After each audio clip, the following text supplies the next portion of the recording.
July 9th, 2020. Today, right now, 1 year ago, is when I decided I better go get this pain checked out.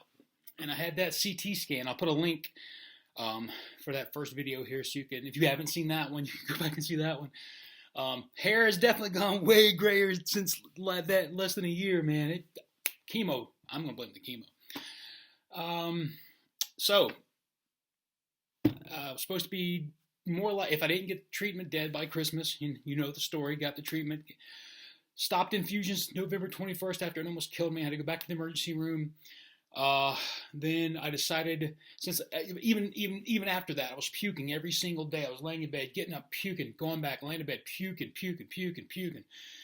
Nonsense. It was horrible, and I decided to start cutting the Zolota pills out. So I started cutting the Zolota out, and the whole time I was doing that, I was also started taking the 1-in-1s, the syringes, and I started light and got bigger and bigger with the THC CBDs, and took heavier doses of that while I weaned myself off the Zolota. Now, first off, I cut my dose in half because I was just tired of puking, and even with a half dose, which for me I was doing 4 or 500 milligrams in the morning and 4 or 500 milligrams at night, so 4,000 milligrams a day of Zolota. So I cut that down to 2,000 a day, half and half per dose, still throw it up constantly.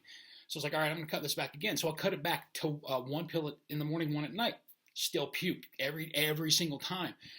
I mean, and not just puke, but felt horrible, was weak, couldn't do anything, just it physically, mentally exhausting me, and draining. I literally felt like I was fading so many times. And so, yeah, you know the story. It's like I kept doing that, and it's improved all things. Now, there are still lingering effects, honestly. I mean, like the nephropathy and the nerve damage in my fingers, it's not there anymore. That is, thank God that went away. My feet sometimes, like stepping on things. I've been walking barefooted a lot, trying to toughen them up. But, during cold time, it's like really bad on my feet. Couple of cracked teeth. I think some of that, I lost a tooth. Gone. And I think that happened because of how much puking, maybe, because it cracked my teeth. My teeth cracked. The ones in the back, they cracked.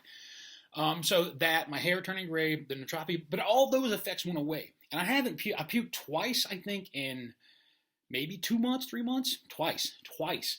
And one of those, I think, was just, I'd eat some shitty food, honestly.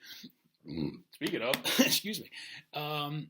And I had the nosebleed, but that was a 2-day thing, and then that went away. The only lingering effect I have is, like I mentioned previously, dang, I'm sorry. That coffee's killing me. The only thing I'd said, that I mentioned previously, would be that it affected my temper and my mood.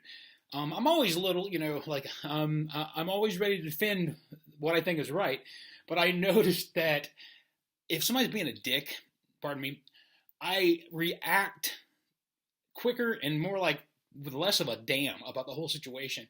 And I know part of that has to do with what's happened to me and seeing my mortality and just not having time for bullshit, because, I ain't got time for bullshit. I really don't. And people who bullshit, and you if you couldn't see through them before you get cancer and you go through this kind of stuff, you certainly can now. So anyway, I just wanted to say I'm still here, man. Still rocking, and what I do not want to forget this, a very special thank you to my boy Fitzy up in New Hampshire. Thank you, Fitzy. You helped in a way that I can't even express. Those meds are important, so thank you. Hi, my dog. Look, hey, Dixie. Hey, what? Come here, you. She's like wanting to go out again. We stay outside all the time. I got a tan going and a half, man. So, that's it, man. I hope you have a wonderful day. Be kind. Wear a mask when you go out in public. It's not a burden. Try not to kill people. That's all.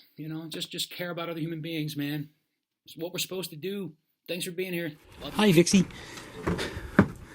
All right. So, as I mentioned, with the disc golf course and the hot tub, cold bathtub, and the basketball court and other stuff, try to find something to do to keep the mind and body active. And now we're working on our Hunger Games. So, when the apocalypse kicks in and, we're broken up into divisions.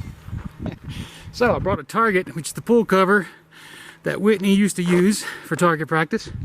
And I got my Hunger Games gear right here. So See how I haven't shot a bow and arrow in years, like years. So let's see what happens.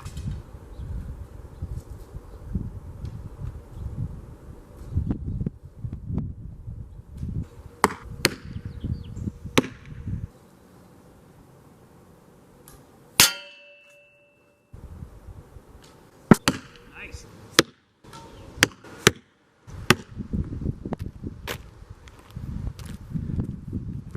Wank. Look at that.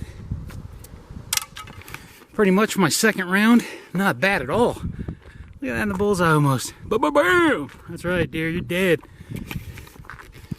We're gonna eat some venison. Ain't that right? We're gonna eat some venison. That deer that got you, we're gonna shoot him with a bow and arrow and eat him. Is that what we're gonna do? Yeah! Ow!